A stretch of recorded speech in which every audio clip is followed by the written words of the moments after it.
Welcome back. We're on location today at the Blank Park Zoo, which is located on Southwest 9th Street on the south side of Des Moines. There's a beautiful new entrance to the zoo. Here to tell us about that and all the other exciting new developments is Mark Vukovich, the CEO of the Blank Park Zoo. Welcome to City Talk. Thank you very much. And thank you for having us here and being our guest today. We love to have you here, so it's wonderful. Well, let's start with the front door because it is a wow entrance when you come in. We finished it April 17th. It is a wow entrance. It has a waterfall with a pond and the fenced area just as you come around the curve to the new entrance will be an exhibit next year. We're going to bring in backroom camels from Mongolia and that are winter hardy from 40 below to 120 above, and they are huge animals. They're 3,500 pounds, 9 foot tall, and they look like shaggy Afghan dogs with all kinds of woolly hair on them.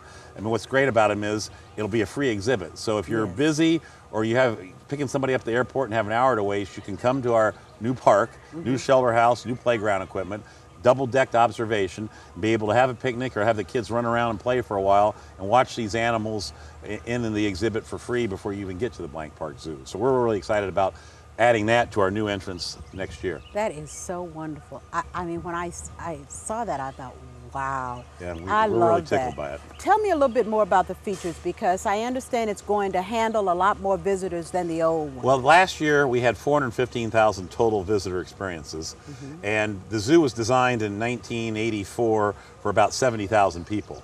So we were overloading our ability to handle people off of Southwest 9th. There was a lot of accidents, fender benders, because buses had trouble turning to come into the zoo. And so part of this entrance was a safety issue, both for pedestrians and bike traffic. We're going to be the end place to come with the new quiet street that's attaching to Gray's Lake and Southwest 14th that's being developed this summer. And then you'll be able to ride your bike from the trailhead at Gray's Lake or downtown and get to the zoo safely as a pedestrian on a bicycle. So with 415,000 people, we had to have a better way to get in and out. We have right turn lanes, we have left turn lanes, we have a double exit and a double entrance, and it lets people flow better into our parking lot also. It's going to be a busy place. It already is. Yes, it is. So you have a bike path, you have a sidewalk for those people who walk, and the cars and the buses. That's fantastic. Now tell me a little bit more about the shelter and the picnic ground. This is all free, is that right? All free, all brand new. Water, heated bathrooms. The observation deck's really cool. You can see 360 degrees out of any angle onto this new exhibit. And we have covered shelter space. It can be rented. We have enough space to have small concerts. And so we're looking forward to making that really usable all summer long. Okay. There are a couple of other things you have new here at the zoo. Tell me about there's a David Crichton Australian exhibit. How's that coming along? We like to think that in the last 2 years we've opened something new about every couple months. I'll agree with that every time you turn around. The Australian Adventure is an immersion experience. So when you walk in the Australian exhibit now, you'll be going to an outback barn like in Australia. Tin roof, wooden barn, and we hope you learn more about Australia than just the animals. You can play a didgeridoo like the Aboriginal folks did. You can make a boomerang. You can learn about Vegemite and Captain Cook. You can talk about how rabbits that were introduced by boats are overtaking the outback in Australia. And at the same time, while you're walking through the exhibit, the emus and the wallabies are free to roam around you. We have about 24 wallabies and 4 or 5 emus that can come and go as they please. They're very easygoing animals, and so even the path is red like the red soil of Australia. So we hope that when you're coming from, a Polk County resident comes, and when they go home, they can think, that's what it's like if you go to Australia, and that's what we're trying to get at. So that's pretty cool. That's fascinating, and there's so many new things here that you really have to come. You won't if you haven't been here in a while, you won't recognize all the new things at the zoo. Right behind us is a carousel. When did you get this? About a week ago. Yeah, so that's a fun addition. You know, every zoo needs a carousel. So and it's operates from 9 a.m. to 5 p.m. The hours we're open, and it's been a great addition also. Our new sea lion exhibit opened April 17th.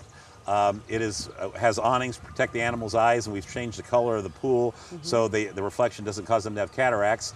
And we've added deeper, wider pool with easy ways for the animals to get in and out. But the coolest thing is we have a double-decked observation area where you go down below and it's underwater viewing, 6-foot tall windows that are available to look at the animals through the glass. And then you can go up above, and if you're handicapped, you can take a wheelchair up above, and it's a round glass area where you can look straight down on the animals also. So that's been great. And when we did that, that let us qualify to get more animals, and we have 2 yearling seal pups from the Vancouver Rescue. The goal with all animals in the wild is if they are hurt or injured is to make them healthy and release them back.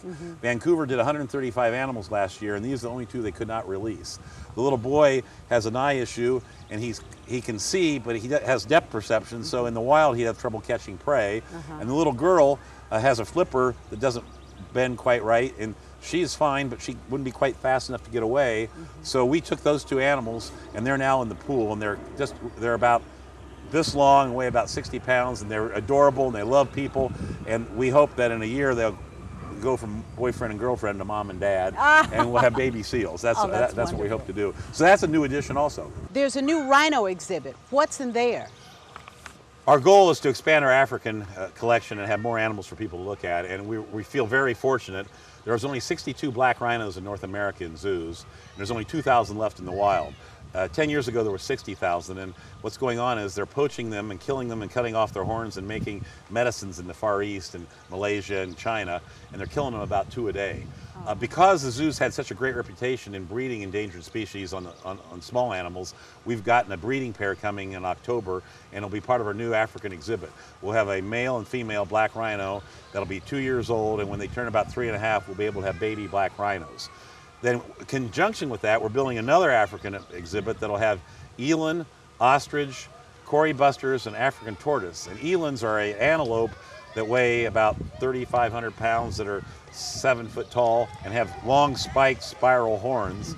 And we'll be adding those 2 exhibits late this fall, opening early next spring. And then finally, I get my last shot in. That's okay. Our macaque exhibit, we have the largest troop of macaques in the United States. They're snow monkeys from Japan. We tore it down to the ground and rebuilt it, and at the north end of the exhibit we put a old growth concrete fallen log that looks like it's fallen into the exhibit that kids and adults can go into, and where every stump is, there's a mirrored glass window where the macaques can sit on the outside and admire themselves while you can look out and see them and get within 3 inches of the macaques. So you can get face to face with the monkeys. They don't know you're looking at them. Oh, and so that's a real cool thing too. With all these new exciting things at the zoo, what's the new admission? Same as it was last year, $11 for adults and $6 for kids. A zoo pass for the year for a family is $89. Unlimited visits, including Zoo Brew. Speaking of which, we're having 12 Zoo Brews this year, our Wednesday night adult function, where we have beer tasting from Iowa breweries and wine tasting from Iowa wineries. You can buy alcohol. We have 2 bands a night. One starts at 5:45 and one starts at 7. It's a great time for adults. Yeah, everybody. Mark, thank you. You have done so much. It is just so exciting. And I can't wait to start going to the zoo again. Thank you very much. All right. The Blank Park Zoo has developed into a real entertainment venue that offers a range of events and activities year-round. My next guest works to coordinate events here at the zoo like Zoo Brew and many others. So stay tuned. We'll be right back.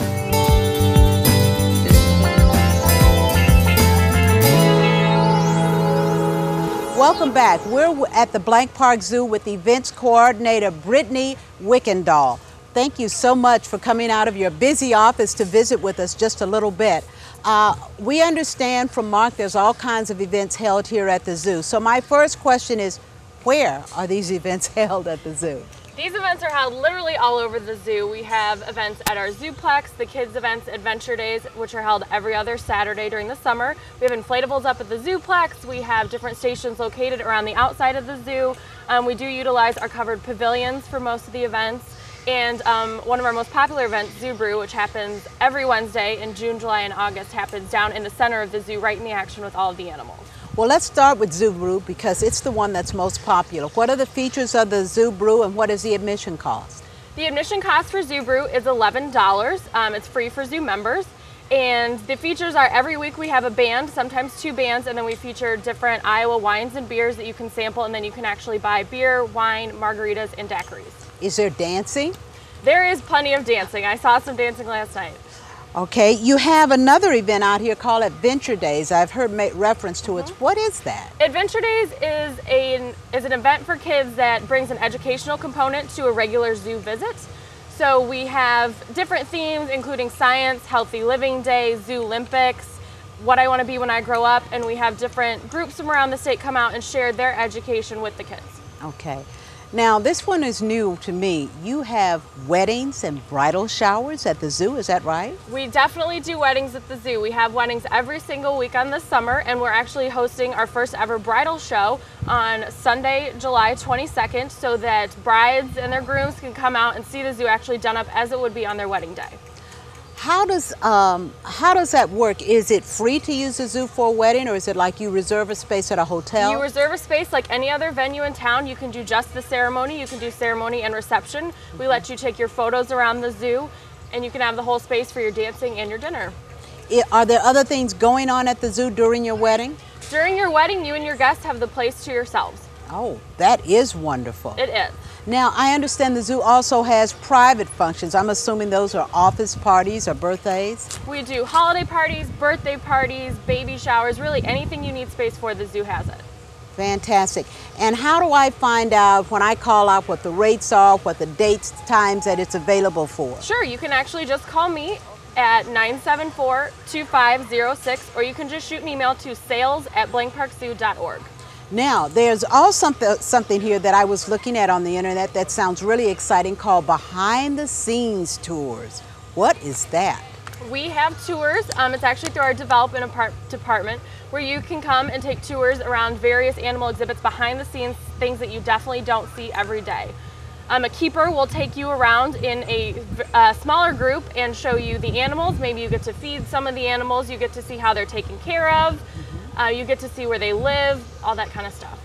That is fantastic. You have an exciting job here at the zoo. Definitely. Thank you so much for your time. We're going to take a quick break because there's so much more to show you here at the zoo. So stay tuned. We'll be right back.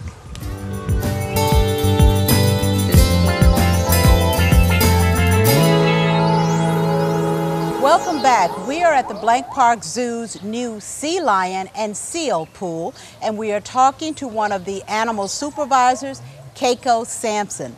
Thank you so much for taking time to visit with us. You're welcome. Thanks for visiting the zoo today. Well, first of all, oh boy, there he goes. He's a big one. You can't see him. We'll show him to you later. What's in the pool? Currently, we have 3 harbor seals, one adult male who is 27 years old, and then we have 2 juvenile harbor seals who in a couple of weeks will turn 2. Okay. And sea lions are going to be introduced as well? Yes, sea lions will be introduced within the next week or 2. We're going through an introduction process with our animals, and we do that because we don't want to put too much stress on our juveniles or our youngsters at once. So we introduced our adult male to them first. We're going to let them, or we've let them get nice and comfortable with each other, and then in a week or so we're going to introduce the sea lions. Okay, I've got to say this. If you're wondering what all these sounds are you're hearing behind us, they're actually animals. What animal is that? You've been hearing the gibbons. Obviously we have a lot of visitors here today. We have maybe even heard the lion. I hear them all the time, and so they all just kind of become background noise. Yeah, it is. It's all right. great. Now I know they're going to feed them in a little while. I think, is it at 11:30 every day? It is. We do 2 public training demonstrations at 11:30 and 3:30 every day, Memorial Day to Labor Day. Okay. And tell me what we're going to see, because there's something about a clicker and they're feeding them. What are we going to see? Yes, our training demonstrations with our harbor seals and our sea lions when they are introduced back into the pool is positive reinforcement training, or more commonly known as clicker training, which is very common to a lot of folks that own pets. It's very common for dogs as well. And basically we have really strong relationships that we've built with our animals, and every time that they do something correctly, we make a noise. In this case, it's a click. And after they hear that click, they know that they're going to receive something that they want. In their case, it's fish. So we go through a lot of fish every day during our training sessions. What type of fish do they eat? We feed our seals and sea lions 2 different kinds of fish, herring and capelin. And how much fish, how many pounds do they go through, say, in a week or a month? It greatly varies based on the animal, their age, their size, what the weather is like. So right now, our 2 young harbor seals are eating 5 pounds of fish every day. Actually, so is our adult male. They're eating the same amount even though he's bigger because our youngsters are growing. Okay. Our sea lions, in comparison, one of them is eating 10 pounds a day and one is eating 11 pounds a day. Now keep in mind, that's a summer diet, so in the winter, when it's colder outside and we want them to have a little extra insulation to keep warm, that number can go up to close to 20 pounds of fish a day. Oh my goodness. Now the 2 younger ones, tell us about those, because Mark said you just got those from the wild or from a recovery center? Yes, they did. The 2 youngsters that we have were found orphaned on a beach. They were found about 3 days apart, separate areas of Vancouver, British Columbia. They were all by themselves. They were severely malnourished. They were brought into a rescue center, which is part of the Vancouver Aquarium. It's called the Marine Mammal Rescue Center. And there they started rehabbing them with the hopes that they could be released back into the wild. They unfortunately were not able to do that due to some medical problems that they had. The little male has impaired vision in one of his eyes, so obviously that would impair his ability to evade predators or hunt for fish in the wild. And the female has a paralyzed hind flipper, which will inhibit her ability to swim at 100%. So they were deemed non-releasable by an organization in Canada that's very similar to our U.S. Fish and Wildlife Service. Okay. And the rescue center was able to care for them until last October, when I went to Canada to pick them up. They flew here, and then they've been in this pool since the middle of May. Okay. Now, most people inside, beyond the pool, you have another underwater viewing area. We do. We've added a lot of new features to our brand new seal and sea lion pool. One of the best for visitors is the underwater viewing windows. It's a chance for all ages of visitors to get up close with our animals and see exactly how they swim and how well adapted they are for underwater life. A few things that we were able to add for the animals were these nice shade structures that are behind me. That helps keep water temperatures a lot cooler. It's also more healthy on their eyes. Just like you, if we weren't standing in the shade, we would want sunglasses on. Yes. And our animals don't have that ability, so we were able to add the shade structures to kind of help that. We also changed the color of the paint in the pool. Our old pool was painted a very, very pale blue, almost white. So it was very reflective, caused a lot of glare. So we were able to paint this new pool a more neutral color that absorbs a little more of the sunlight, especially ultraviolet light, and makes the water, but it doesn't affect the water color. It makes it look just a little green or more bluish rather than crystal clear. Okay. I know we have some other parts of the zoo, but before we wrap up, Keiko, tell me a little bit about your background. You're an animal supervisor. Does that mean you study veterinarian, or what is the background? I actually have a animal ecology degree. Most of our animal supervisors and animal keepers have degrees in some form of life science. Mine was specific to animal ecology. I've been here at Blank Park Zoo for 7 years. I worked at a small children's zoo before that, where I got a little bit of experience, kind of opened the door to captive animal care and animal management. And then since I've come here, I've also been fortunate enough to gain a master's degree in zoo and aquarium leadership. Wow. Well, thank you so much for taking time to show us the seals. And oh, look, you can see that one coming out. And we're going to stand around and catch the training. Great. Thank you so much. We'll be right back. Stay with us.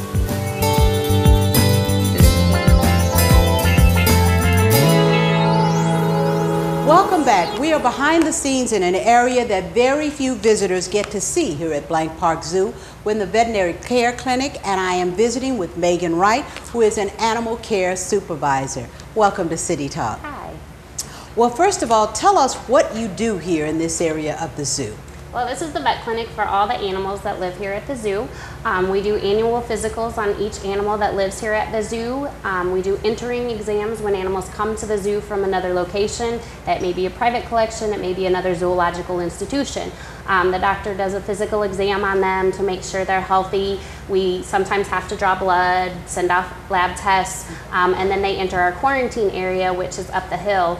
And they usually stay there for about 30 days. And then we send them to their animal area where they're going to live here at the zoo. But like I said, every animal here at the zoo gets an annual physical. Some of them we bring up to the vet clinic, and some of them we do their physicals actually in their animal area, such as the lions and tigers. Typically we do their physicals in their area. Up here in the clinic, we also run fecals on the animals. Every animal that lives here at the zoo gets a fecal twice a year just to make sure they have no intestinal parasites. And if they do, we get them on a deworming regimen to get rid of those parasites. We have a surgery room over here to my right that we can do surgeries in if need be, as well as x-ray equipment to take x-rays on animals. How long have you been here at the zoo? I have worked at the zoo full-time for 12 years. Wow. So in your 12 years, what's the most exciting procedure you've worked on with an animal? Probably helping out with doing eye surgery on our sea lion. She had luxating lenses, and we flew in some specialists, and they removed those lenses, and they let us help in the surgery and getting her ready for surgery. So now I understand that the zoo has a relationship with Iowa State University. Tell me a little bit about that. Yep, we do have a relationship with Iowa State University. Our zoo veterinarian, Dr. June Olds, is the clinician up at the Lloyd Veterinary Center up at Iowa State, and she also helps in the surgery labs for the vet students. And then we have an externship program where the vet students can take a course and come down to the zoo and shadow Dr. Olds, help her with procedures, and kind of learn the wildlife side of zoo medicine. Wow, that is exciting. What happens when an animal is brought in for, let's say they're expecting? Do you play a role in that? Like pregnant animals? Yes. We don't play a huge role. They do let us know if somebody is expecting. We try to let nature take its course. We will intervene if they're having complications, but for the most part, we just let them be, try to keep them as least stressed and as comfortable as possible. Okay. What's the most routine job or task you perform every day here in the clinic? You know, really every day is pretty different. Some days we're doing rechecks on animals, some days we're doing annual physicals, some days we don't have anything going on, other days we have emergencies. Like just this morning we had a swan cygnet that had been attacked by something, and so we had to clean her wounds up, and then now she's in a cage in our hospital area. So it really is different pretty much every day. What about the physical fitness for the animals? Do you play any role in that? Yeah, actually, we call it behavioral husbandry here at the Blank Park Zoo, and that is also part of my department. And we help with mental stimulation, physical exercise. Because the animals are here in captivity, they don't have any major stressors like predators trying to get a hold of them, or hunting for mouths for food and things like that. So we do activities we call enrichment here to try to break up the boredom of their day. For some animals that may be boomer balls, it may be puzzle feeders for the monkeys. Our sea lions do training demonstrations 3 times a day where they participate in a show. Part of that's for their own health care. We call that husbandry training, where we can actually perform a physical exam on them due to the training that they've received. And pretty much most of our animals here at the zoo are part of a behavioral husbandry training program, as well as they get provided some type of enrichment every day. We saw at the sea lion and seal pool, they had a clicker. Can you show us that? What is that for? Yeah, this is a clicker. This is what we call a bridge. It just, when you click it, that tells the animal you did the behavior I asked you to do, and now you're going to get some type of reinforcement. And the reinforcement depends on the animal that you're reinforcing. For the seals and sea lions, it may be fish, it may be squid. For the big cats, it may be goat's milk, it may be chicken broth, or it may be their horse meat or their regular beef diet that they get. So the lions respond to that as well? Yep, we call it a conditioned bridge, and when you start out, you click it, you say the animal's name, you click, and then you reinforce them. And so you condition this, that this means, hey, I'm gonna get something good once I do what you've asked me to do. And does every animal, there are like 800 animals here, plus birds and fish, do they all have names? Not everybody has names. Some of them just have an ID number that they have for here at the zoo. Most of the animals that are involved in training do have a name. It makes it a lot easier when you're training an animal. It kind of helps with your relationship with them. Okay. Well, as we wrap up, if there's one thing you would like for all of our viewers to know about what you do here, what would that be? That we try to provide the best care possible for our animals here at the zoo. Thank you very much. I You're appreciate welcome. your time. Well, we have one more stop to make, so stay with us. We'll be right back.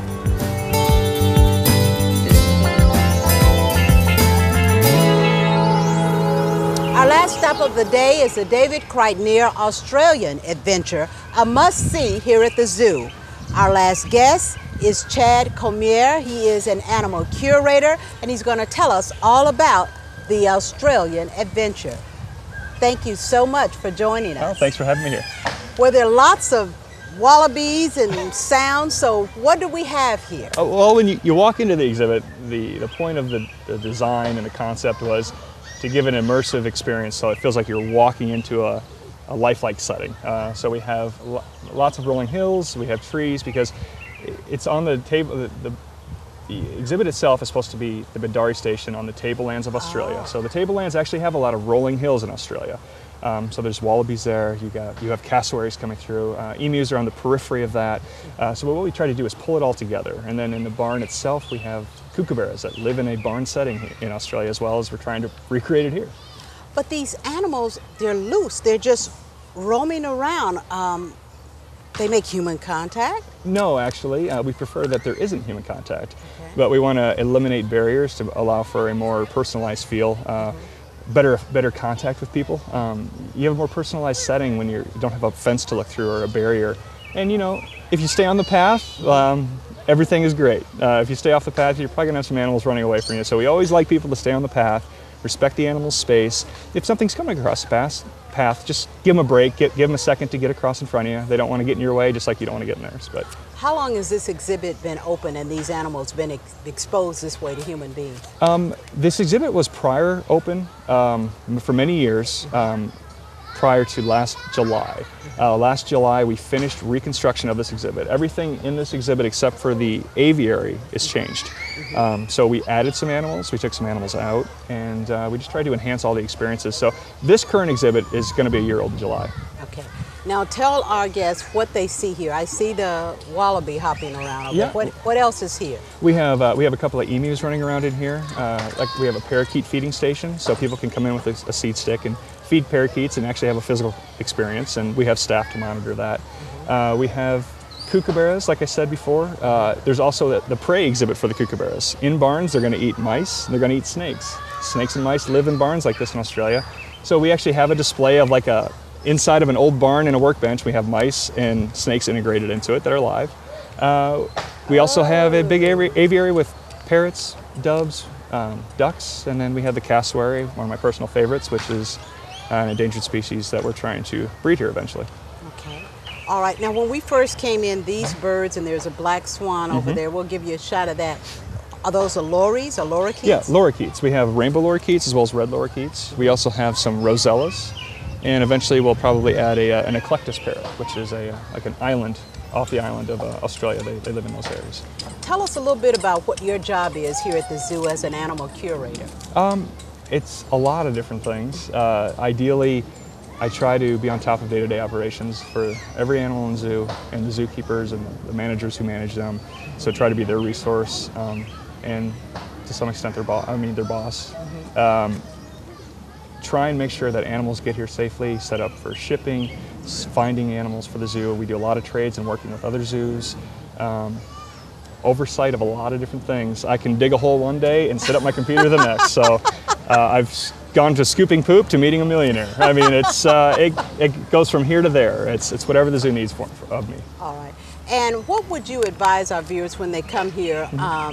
This is very new, but we also saw some monkeys. The Japanese macaques. Japanese macaques. Yep. What can you tell us about those monkeys? We have a brand new exhibit that we have redone. A few years earlier, we redid their holding facility. We've added some interactive experiences to that, which is, when you come to the zoo and you see it, you'll see a log that's concrete, and you'll walk in it. It's got a padded floor, and it's tall enough for an adult to get in, or a child or an adult with a wheelchair to go into it. That was the whole purpose of it, and there's mirrored windows on it. So you can have an interactive experience with a primate or a monkey on the other side, but you can't touch, because we can't have animals being touched like that, but it gets you a different perspective. You're actually inside the exhibit, looking at the animals. It's really exciting. What is the most important part of your job day to day? What do you think is the most important part of your job? I think I have two really important parts of my job.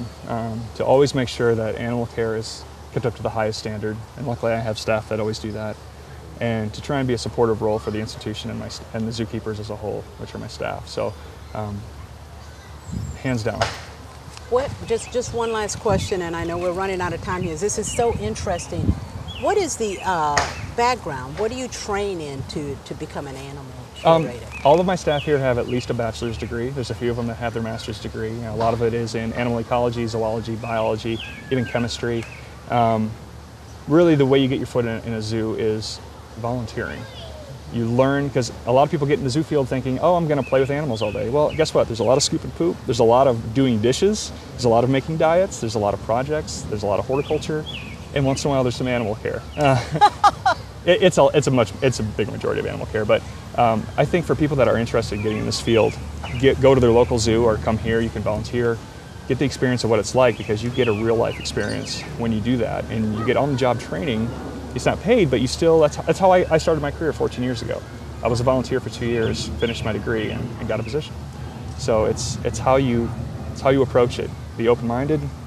Don't, just because you read something off the internet doesn't mean it's true. Yeah. And listen to the people that you're working with, because keepers here love to work with the volunteers and the public. It's a happy place, and we want to keep it that way. So. Well, thank you very much. You're welcome. This has been an extraordinary visit here at the Blank Park Zoo. Well, that wraps up this exciting edition of City Talk.